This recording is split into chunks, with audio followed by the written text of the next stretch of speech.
ইহুদি বলেন, হিন্দু বলেন, বুদ্ধিস্ট বলেন, চাকমা বলেন, মারমা বলেন, গারো বলেন, যত জাতি বলেন না কেন, তারা কিন্তু কবর বিশ্বাস করে না, হাসর বিশ্বাস করে না, আল্লাহ বিশ্বাস করে না, নবী বিশ্বাস করে না। কিন্তু একটা জিনিস কিন্তু তারা বিশ্বাস করে, আমরা এখানে যারা আছি তারা সহ সকলেই একটা জিনিস বিশ্বাস করে, সেটা হইল মরা লাগবে। জোরে কোন কথা ঠিক কিনা? কিন্তু এখানে আমরা ঠিক বলতেছি, তারপরেও কিন্তু আমরা তিনটা জিনিস চাই না। এক নম্বরে আমরা কেউ মরতে চাই না, দুই নম্বরে আমরা কেউ বুড়া হইতে চাই না, তিন নম্বরে আমরা কেউ গরিব হইতে চাই না। চিৎকার মারিয়া বলেন কথা ঠিক কিনা? কিন্তু তারপরেও কিন্তু একটা জিনিস বিশ্বাস করি, মরা লাগবে কি লাগবে না। আমার বাবাজিরা, ও পর্দার অন্তরালের আমার আম্মা জানেরা, ও আমার বাবারা, যেই বাড়ির ভিতরে, যেই ঘরের ভিতরে তুমি থাকো, ওই বাড়িটার ভিতরে তোমার বাবা থাকতো, ওই বাড়িটার ভিতরে তোমার বাবার আগে তোমার দাদা থাকতো, ঠিক কিনা? তোমার দাদার আগে তোমার পরদাদা, তোমার তালই থাকতো, কথা ঠিক কিনা? কিন্তু তারা এখন নাই। তারা কিন্তু একের পরে এক বিদায় হয়ে গেছে, চলে গেছে, কোন ঠিক কিনা? তুমি আমি একদিন ওই বাড়ির ভিতরে থাকতে পারবো না, একদিন তুমি আমি ওই বাড়িটা ছেড়ে চলে যাইবো, কান ঠিক কিনা? বাড়ির নামে বাড়ি পড়ে থাকবে, কিন্তু বাড়িওয়ালা কিন্তু থাকবে না, বাদান কথা ঠিক কিনা? বাড়িটা পড়ে থাকবে, কিন্তু বাড়িওয়ালা থাকবে না। ও গাছুরিওয়ালা ভাই, গাছুরি গোসাও, যাইতে হবে বহু দূর। আসবি জানা কালবি জানা, কবর যে তোর আসল ঠিকানা। জোরে কোন কথা ঠিক কিনা? বুঝা কইলেন, আসবি জানা কালবি জানা, কবর যে তোর আসল ঠিকানা। ও পর্দার আড়ালের আমার আম্মা জানেরা, যেই ঘরের ভিতরে তুমি লাল কাপড় পরিরা তোমাকে আনা হয়েছে, ওই ঘরের ভিতর থেকে কিন্তু একদিন তোমাকে সাদা কাপড়ের প্যাকেট বানাইয়া তোমাকে কিন্তু চির বিদায় করে দেবি, কোন ঠিক কিনা? তাহলে মরা লাগবে, এই দুনিয়া কিন্তু থাকার জায়গা না। জোরে কোন কথা ঠিক কিনা? তাহলে যদি মরতে হয়, যেহেতু থাকতেই পারবো না, চলে যাইতে হবে। ওই অন্ধকার কবরের ভিতরে কি নিয়ে যাইব মুসলমান? কি আপনার আমার সাথী হবে? ওই কবরের ভিতরে কি জিনিস নিয়ে গেলেন আপনার সাথে আমার সাথে? ওই কবরের ফেরেশতারা ভালো ব্যবহার করবে, ভালো ব্যবহার, কথা ঠিক কিনা? ও বন্ধু, যখন আপনাকে আমাকে কবরে চির বিদায় দেওয়া হইবে, আপনার আমার প্রত্যেকের ঘরের সামনে ওই যে মসজিদের চারপাওয়ালা খাটনি চলে আসবে কি আসবে না? যখন মসজিদের মাইকে ঘোষণা দেওয়া হইবে, আপনার আমার বাড়ির দরজায় ঘরের সামনে ওই চারপাওয়ালা খাটনিটা চলে আসবে, কোন ঠিক কিনা? আপনাকে আমাকে ওই ঘরের থেকে বাহির করে দেওয়া হইবে, যখন আপনাকে আমাকে ঘরের থেকে বাহির করে দিবে, ডাক দিয়ে বলবা, হে আমার ছেলেরা রে, হে আমার ভাই, হে আমার চাচা, এই বাড়িটা, এই বিল্ডিংটা আমি কত সুন্দর করে সাজাইছি, এই বাড়িটা আমি কত কষ্ট করে বানাইছি রে বাবা, এই বাড়িটা আমি বসবাস করার জন্য বানাইছি, কেন রে কেন? এই বাড়ির থেকে আমাকে ধাক্কাইয়া বাড়ি করিয়া দাও, কেন রে কেন? এই বাড়ির থেকে আমাকে চিরবিদায় করে দাও। কথা ঠিক কিনা? এ বাবাজি, ও পর্দার আড়ালের মা, বড়ই পাতার গরম পানি করবে কি করবে না? আওয়াজ দিয়ে বলে। বড়ই পাতার গরম পানি করবে আপনাকে আমাকে, কিন্তু শেষ বিদায়ের গোসলটা দিবে, ঠিক কিনা?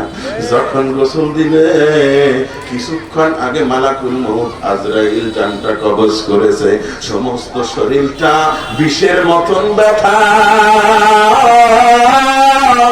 ডাক দিয়ে বলবে, প্রতিবেশী ভাই, ও আমার চাচা, ও আমার সন্তান, আমার শরীরের ভিতরে আস্তে আস্তে ডলার রে। এ ভাই, আমার শরীরটা অনেক ব্যথা রে, আমি সইতে পারি না, আমার বড় কষ্ট হয় রে, আমার শরীরের ভিতরে আস্তে আস্তে ডলা দে রে ভাই। এই কথা বলিয়া চিৎকার মারবো রে ভাই, কিন্তু আপনার আমার মরণ ফাটানো কান্নার আওয়াজ, কলিজাছের আওয়াজ কেউ শুনবে না, কেউ শুনবে না। তোমাকে শেষ বিদায়ের গোসল দিয়ে দেওয়া হইবে, তারপরে তোমাকে 5 কাপড় 3 কাপড় পড়াইবে কি পড়াইবে না? আম্মা জানেরা, আপনাদের জন্য 5টা কাপড় অপেক্ষা করবে, আর আব্বা জানেরা আপনাদের জন্য 3টা কাপড় অপেক্ষা করবে কি করবে না? শুধু কাপড় পরাইয়া এই পর্যন্ত শেষ নয় রে, কাপড় পরাইয়া আপনার আমার পায়ের দিকে একটা বান্ধন দিবে রে। তখন ডাক দিয়া বলবে, ও ছেলেরা, কেন আমার পাও 2টা বেঁধে দাও, কেন আমার পা গুলা বেঁধে দিতেছ? এই পা দিয়ে আমি কত ভালো কাজ করেছি, আজান শোনার সাথে সাথে পা দিয়া হাঁটি হাঁটি পা পা করে মসজিদে চলে গেছি, এই পা দিয়া কত ওয়াজ মাহফিলের ময়দানে গেছি, এই পা দিয়া আমি কোনো খারাপ কাজ করি নাই, এই পা দিয়ে আমি সিনেমা হলে যাই নাই, এই পা দিয়ে আমি যাত্রা প্যান্ডেলে যাই নাই, এই পা দিয়ে আমি সার্কাস দেখতে যাই নাই, এই পা দিয়ে আমি পতিতলায় যাই নাই রে। ও ছেলেরা, ও আমার ভাই, ও প্রতিবেশী, কেন আমার পা 2টা বেঁধে দিতেছ?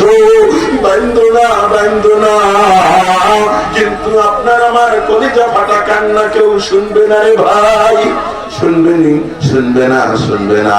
তারপরে চলে আসবে হাতের কাছে, তারপরে মাথার বান্ধনটা দিবে কি দিবে না? মাঝখানে মাথার বান্ধনটা 2টা হাত সহ জড়াইয়া বান্ধন দিবে গো। তখনও ডাক দিয়ে বলা হবে, হে আমার বড় সন্তান, ছোট সন্তান, এ আমার প্রতিবেশী ভাই, ও আমার চাচা, আমার হাত 2টা কেন বান্ধরে?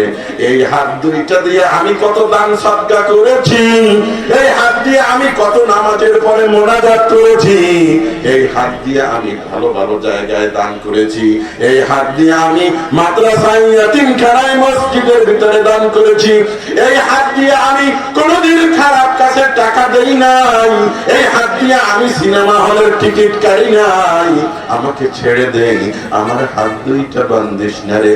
তারপরেও কলিজা ফাটা কান্না কেউ শুনবে না। চলে যাইবে মাথার কাছে রে, মাথার কাছে বান্ধন দিয়া সমস্ত চেহারা মোবারক, চক্ষু কান নাক সব মুখ বন্ধ করে দিবে, মাথার বান্ধনটা দিবে আর ডাক দিয়া বলবে, চিরবিদায় দিতেছে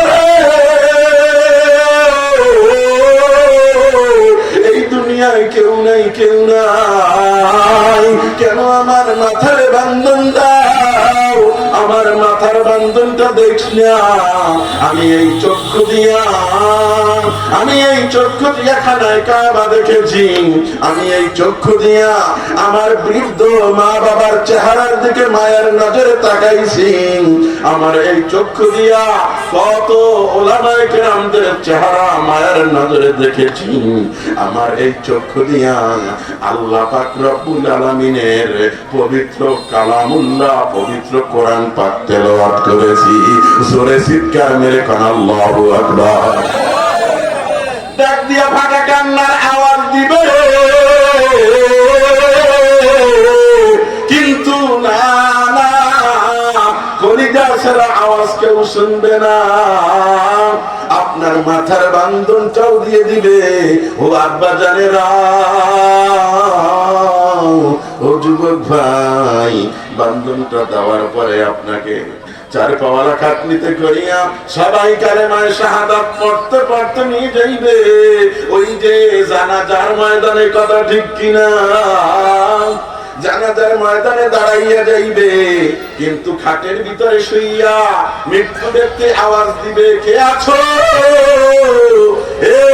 আমি তো দুনিয়ার ভিতরে কত জানাজা নামাজে শরীক হয়েছি, কত জানাজা নামাজ পড়ছি গো, আমাকে একটু ছেড়ে দে, আমার হাতের বান্ধনটা ছেড়ে দে, পায়ের বান্ধনটা ছেড়ে দে, আমি তোদের সঙ্গে জানাজা নামাজে শরীক হইব।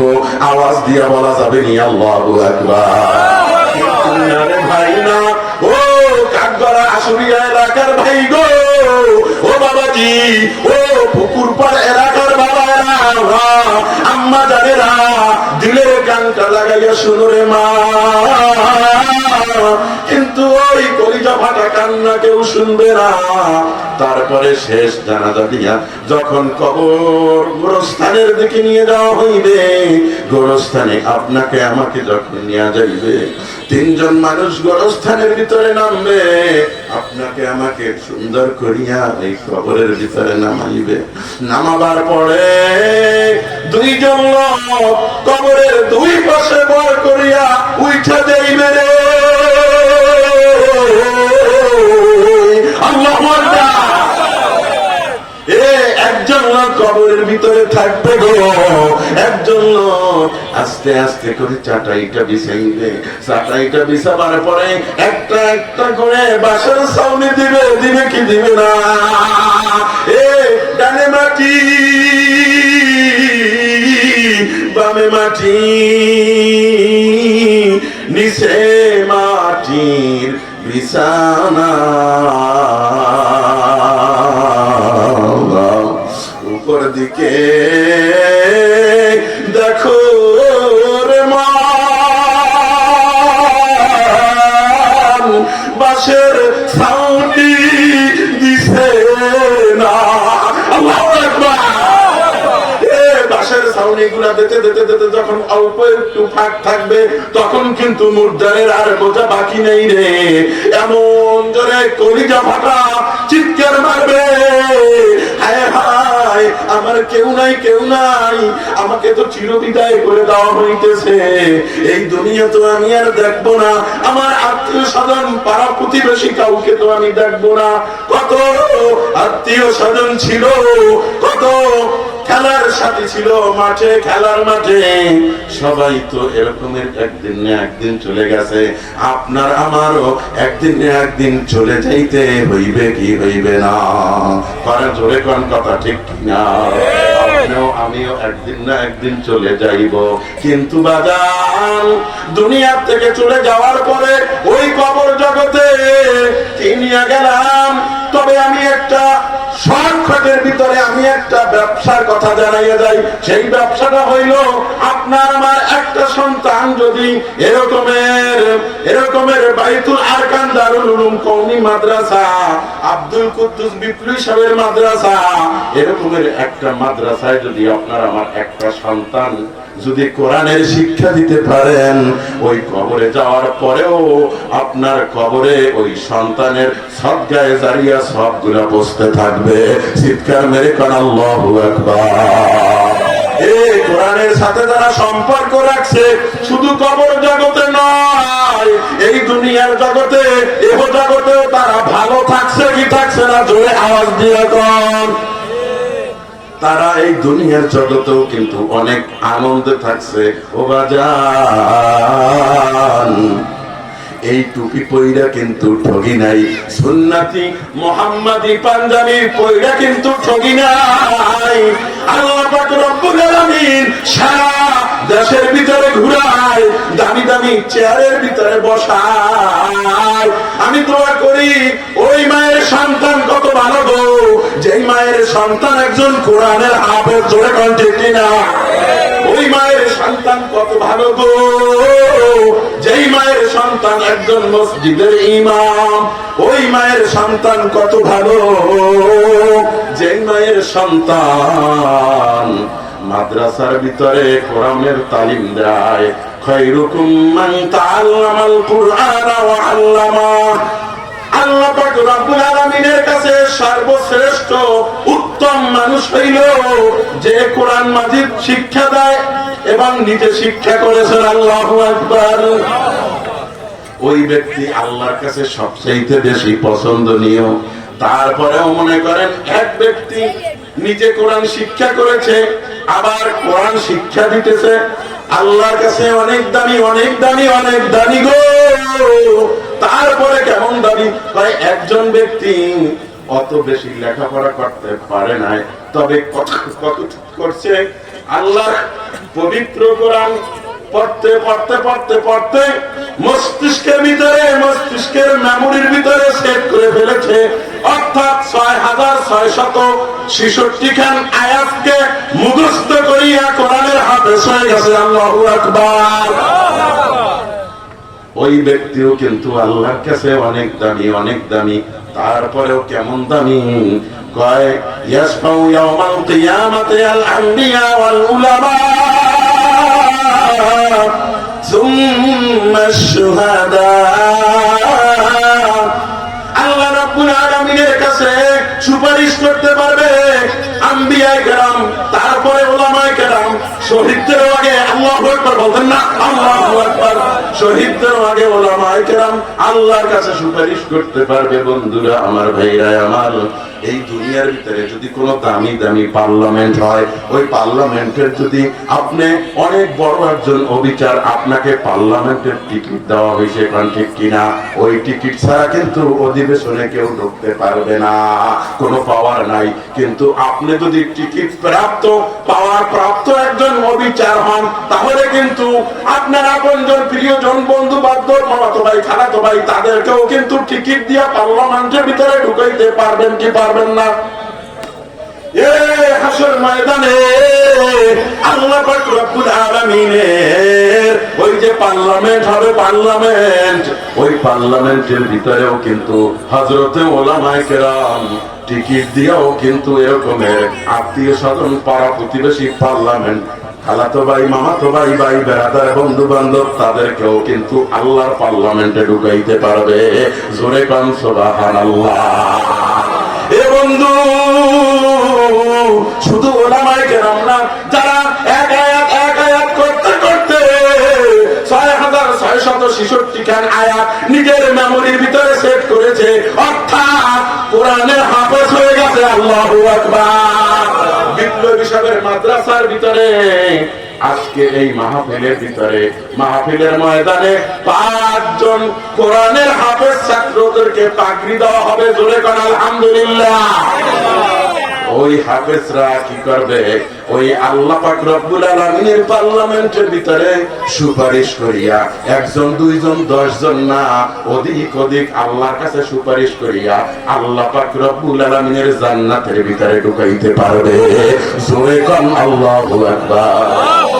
আর একজন লোক পুরা কোরআন শরীফ মুখস্থ করতে পারে নাই, তার মাথার ভিতরে সেট করতে পারে নাই, কিন্তু উনি শুদ্ধ সহিভাবে উনি কোরআনটা পড়তে পারে, কোরআনটা তেলাওয়াত করতে পারে, কিন্তু কোরআনের অর্থ বোঝে না, কোরআনটা মুখস্থ নাই, কিন্তু খুব সুন্দর সহিভাবে কোরআন তেলাওয়াত করে। আল্লাহ পাক রব্বুল আলামিন ঘোষণা দেয় যে আমি, উনি যখন কোরআনে পাক তেলাওয়াত করে, আমি আল্লাহ বসে থাকি না, আমি ওই বান্দার আমলনামায় কোটি কোটি কোটি কোটি নেকি লেখা দেই। জোরে কোন সুবহানাল্লাহ। এ বন্ধু, দুনিয়ার জগতে আমাদের আমলনামায় কত ধরনের কত নেকি হইতে পারে কি পারে না? সুবহানাল্লাহ বলেন, বললে নাকি আলহামদুলিল্লাহ বললে নাকি আল্লাহু আকবার বললে নাকি, ঠিক কিনা?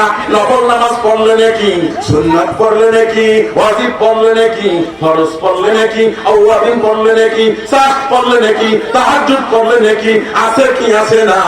দান সদকা করলে নাকি, আছে কি আছে না? এরকমের আল্লাহ পাক রব্বুল আলামিন বলতেছে, দুনিয়ার ভিতরে যারা বড় লোক হবে, টাকাওয়ালা হবে, পয়সাওয়ালা হবে, তাদের কিন্তু দুনিয়ার ভিতরে যতটা ব্যাংক আছে, সোনালী, যমুনা, পুবালি, পশ্চিম থেকে পূর্ব ব্যাংক পর্যন্ত, পুশিকা থেকে ডাচ বাংলা পর্যন্ত যত ব্যাংক আছে, প্রত্যেকটা ব্যাংকের ভিতরে টাকা আছে, প্রত্যেকটা ব্যাংকের ভিতরে অ্যাকাউন্ট আছে। কথা ঠিক কিনা? কয় এরকমের মোমেন বান্দা যারা হবে, তাদেরও প্রত্যেকটা ব্যাংকের ভিতরে, প্রত্যেকটা আমলনামার ভিতরে নেকি থাকবে। আল্লাহু আকবার। এ বন্ধু, কোরআন শরীফ দেখে দেখে যদি পড়তে পারেন, তার আমলনামার ভিতরে কোটি কোটি কোটি কোটি নেকি আল্লাহ লিখে দিবে। আবার ডাক দিয়া কয় রে, না না, এক আল্লাহর বান্দা কোরআন শরীফ দেখেও পড়তে পারে না। কয় কোরআন শরীফ দেখে পড়তে না পারলে তার সাথে আবার কি সম্পর্ক? তার সাথে সম্পর্ক হইল, কোরআন শরীফ যদি দেখে পড়তে নাও পারে, যদি ওই কোরআন পড়নেওয়ালাদেরকে যদি মহব্বত করে, আল্লাহু আকবার কইতেন না? কোরআন যারা পড়ে তাদেরকে মহব্বত করে, তাদেরকে সাহায্য করে, তাদেরকে সম্মান করে, তাদেরকে মনে মনে ভালোবাসে। যারা কোরআন তেলাওয়াত করে তাদেরকে মনে মনে ভালোবাসে। এই মনে মনে ভালোবাসার বিনিময়ে আমি আল্লাহ আর আমলনামায় কোটি কোটি নেকি লেখা দিই। জোরে কোন সুবহানাল্লাহ। এই কোরআনে পাকের তেলাওয়াত এত মধুর গো, যখন আপনাদের এই বিপ্লবী সাহেবের বাইতুল আরকান দারুল উলুম মাদ্রাসার ভিতরে ছোট ছোট কোরআনের পাখিরা যখন কোরআনের তেলাওয়াত করে, আল্লাহর দামি ফেরেশতারা ওই আসমানের ভিতরে থাকে না, তারা জমিনের ভিতরে নাইমা আসে, দারুল আরকান মাদ্রাসার ছাদের উপরে নাইমা আসে। নাইমা আয়েশা ওই মাদ্রাসার তলবে ইলমদের, ওই কোরআনে হাফেজদের মুখের তেলাওয়াত শুনে। জোরে কোন সুবহানাল্লাহ। এ মুসলমান, মাটির তৈরি হইল যখন কোরআনে পাক তেলাওয়াত করে গো, আসমানের নূরের তৈরি ফেরেশতাদের চাইতেও তাদের দাম বাইরে যায়। আল্লাহু আকবার। ইমাম আসিম রহমাতুল্লাহি আলাইহি একটা ঘটনা, ইমাম আসিম রহমাতুল্লাহি আলাইহি শুধু কোরআনে পাকের তেলাওয়াত করে, তেলাওয়াত করে, তেলাওয়াত করে, যখনই একটু সময় পায় তেলাওয়াত করে, শুধুমাত্র খাওয়া দাওয়া কমপ্লিট, উনি ঘুমায় না, গভীর রাত্রে পর্যন্ত তেলাওয়াত করে, তেলাওয়াত করে।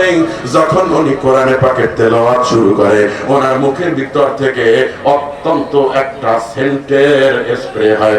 সুবহানাল্লাহ। ও বন্ধু, ও বাবাজি, এমন সুন্দর একটা সেন্ট ইমাম আসিম রহমাতুল্লাহি আলাইহির মুখ থেকে বাহির হয়, ওই ধরনের সেন্ট পৃথিবীর কোন মানুষ কোনদিন নাকের ভিতরে শোকে নাই। আল্লাহু আকবার। একজন ছাত্র হুজুরের পিছনে লেগে গেলেন, হুজুর আপনার মুখের থেকে এত সুন্দর ঘ্রাণ কিভাবে আসে একটু বলবেননি? হুজুর তো বলতে চায় না, হুজুর বলতে চায় না, হুজুর বলতে চায় না। তারপরেও ওই ছেলেটা বারবার বারবার একেবারে হুজুরকে শক্ত করে ধরেছে, হুজুর একটু বলতেই হবে, আপনি যদি না বলেন আমার মনের ভিতরে শান্তি নাই, আমাকে একটু বলে দাও। তারপরে হুজুর বলতেছে, বাবা তুমি যখন আমাকে শক্ত করে ধরেছ, তাহলে তুমি শোনো, আমি তো প্রায় সময় কোরআনে পাকের তেলাওয়াত করি। আমি একদিন গভীর রজনীতে কোরআনে পাকের তেলাওয়াত করলাম, আর কোরআনে পাকের তেলাওয়াত কইরা যখন আমি শুয়ে পড়ছি, যখন আমার চোখে ঘুম আচ্ছন্ন দিয়েছে, আমি ঘুমের ঘরের ভিতরে দেখেছি আল্লাহর পয়গম্বর মুহাম্মদুর রাসূলুল্লাহ সাল্লাল্লাহু আলাইহি ওয়াসাল্লাম আমার ঘরের ভিতরে হাজির। আল্লাহর পয়গম্বর মুহাম্মদুর রাসূলুল্লাহ আমার ঘরে হাজির। আমাকে ডাক দিয়ে বলে, আসিম, আসিম রে, তুমি এত কোরআনে পাকের তেলাওয়াত করো। আমি এই জন্য তোমার ঘরের ভিতরে না আইসা পারলাম না। আসিম রে, তুমি একটু আমার কাছে আসো, তোমার ঠোঁটটা আমি একটু চুষে দেই। জোরে কোন আল্লাহু আকবার। আল্লাহর পয়গম্বর ইমাম আসিমকে বলে, তোমার ঠোঁটটা একটু আমি চেটে দেই। জোরে কোন আল্লাহু আকবার। ওই ছোট্ট ছাত্রটাকে বলতেছে, বাবা, যেই দিন আল্লাহর পয়গম্বর আখিরি নবী বিশ্ব নবী আমার ঠোঁটটা একটু চেটে দিল, ওই দিন থেকে আমি যখন কোরআনে পাকের তেলাওয়াত করি, ওই দিন থেকে পয়গম্বরের মুখের সুগেরান, আল্লাহর নবীর মুখের সুগেরান আমার মুখের থেকে বাহির হয়। একটু জোরে বলা যাবে নি আল্লাহু আকবার। ও বন্ধু, এক আল্লাহর বান্দা কোরআন শরীফ দেখেও পড়তে পারে না, দেখে পড়তে পারে না, তাহলে তার দাম কি? তার দাম হইল সময় শেষ। আসসালামু আলাইকুম ওয়া রাহমাতুল্লাহি ওয়া বারাকাতুহু।